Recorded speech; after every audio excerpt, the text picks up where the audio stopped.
The first part to access Microsoft Excel online for free is you have to create a Microsoft Outlook account. If you already have one, you can skip this part. However, if you do not, this is where you will sign up. You can Google free Excel online and it will bring you to this website here.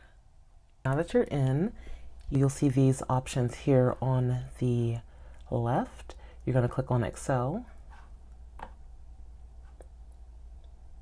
And this will be the page that pulls up.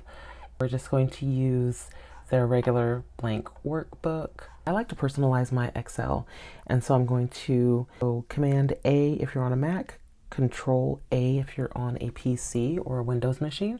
And so what this is doing is it's telling Excel that I want whatever I'm about to do, I want it applied to this entire sheet. So I'm going to change the font and I'm going to make this a little bit, let's do 36. I also like to change the colors back. This is the fill. It's like a paint bucket, and it says fill color. That's filling in the cells, and next to it is the font. I either like my font to be green or white against the black. It's just a preference of mine. So you can make that however you like. Now in cell A1, I'm going to title this whatever pay period. Let's say 12/5/2025, and we'll call this an income statement since it's so big. I'm just selecting the cell and I'm moving my mouse over. So I'm going to take it to J, and I'm going to come here where it says merge. I'm going to click this caret, and this is going to, this is my preference. I'm going to merge and center it across. So now what it's doing is A1, whatever I've typed here, is now taking up A1, B1, C1, all the way to J1. So this is just a preference that I like. So I always like to start with what was the previous balance that's carrying over from your last pay period. Next, I want to know what is the direct deposit amount. Now I'm going to list the debts that are occurring monthly that do not accrue interest. All right, now that I have my monthly debts that are not accruing interest, let's say you have 4 credit cards. Card 4, okay. Let's say last pay period you have $50 left over, and your direct deposit amount was $1,500, okay. And I'm selecting the equal sign, and I'm taking my mouse, I'm clicking on the cell that has the $50 previous balance. I'm hitting a plus sign because I want Excel to add this to this. And now that my addition symbol is there, I'm going to click on the box with a 1,500. So add 3 and D4 is going to be added into the cell E5, which is listed up here in the name box. And I'm just going to hit enter, and it's done. Okay, got it. It's done the math for me. Now, this is something that I should have done before, but we're here now. So I'm going to select the cells D, E, and F and bring my mouse down to, let's say 23. Okay. And so just selecting that up here where it says general, this is telling Excel what format you're working in. So I'm going to click here. I'm going to choose accounting. So these options here let Excel know that you want to decrease the decimal places. This is a preference. You can leave this however you like. I like to decrease the decimal, and now I'm just dealing with whole numbers. Now this is not to say that the cents goes away, which is hilarious.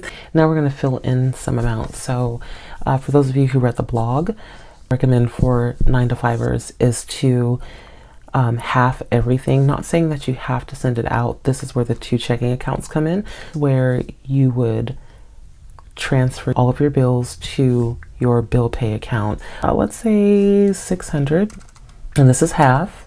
All right, we're going to select the cell, hit the equal sign, select the cell that you want.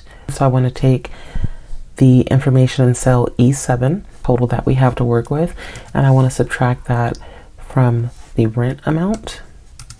Let's go down the line, and I'm going to take it down a little bit. So even though there's nothing in these cells, I'm telling Excel that if something is entered in here, basically you know what to do, right?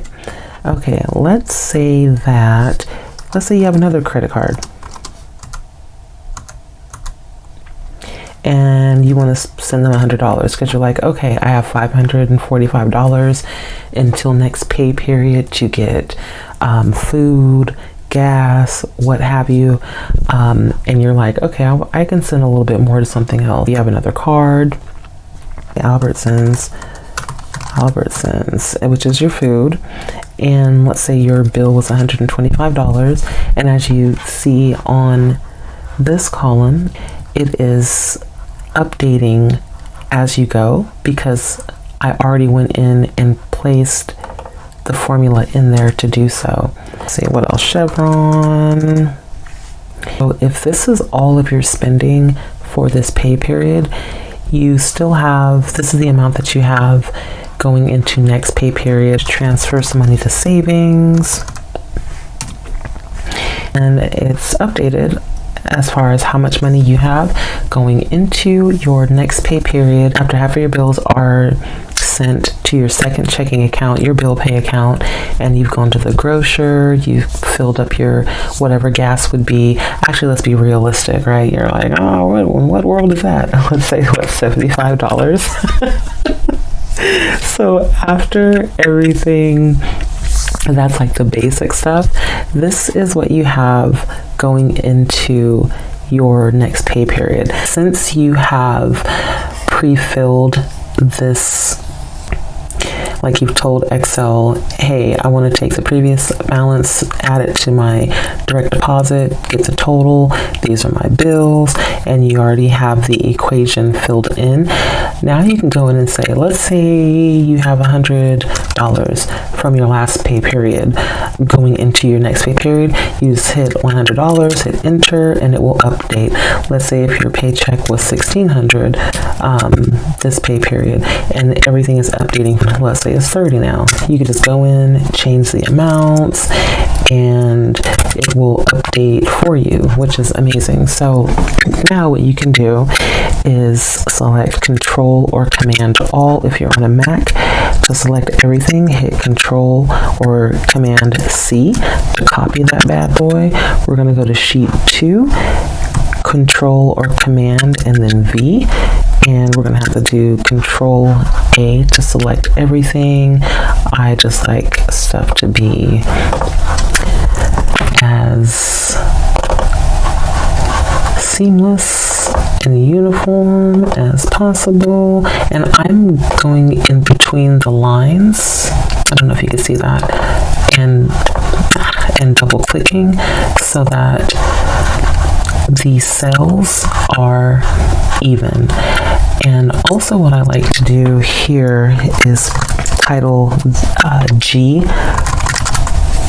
reference numbers, etc. So as you're paying your bills, just copy the confirmation number, paste them here, and keep it moving. Or if I say sent cell payment reference number, and I enter it there, and number PAL, bill has, I don't know what I put 3, bill has a credit of, let's say $25, skipping payment. You can place notes in here. It is amazing. So that's a quick little tutorial on how you can manage your finances as a general personal ledger in Excel for free online.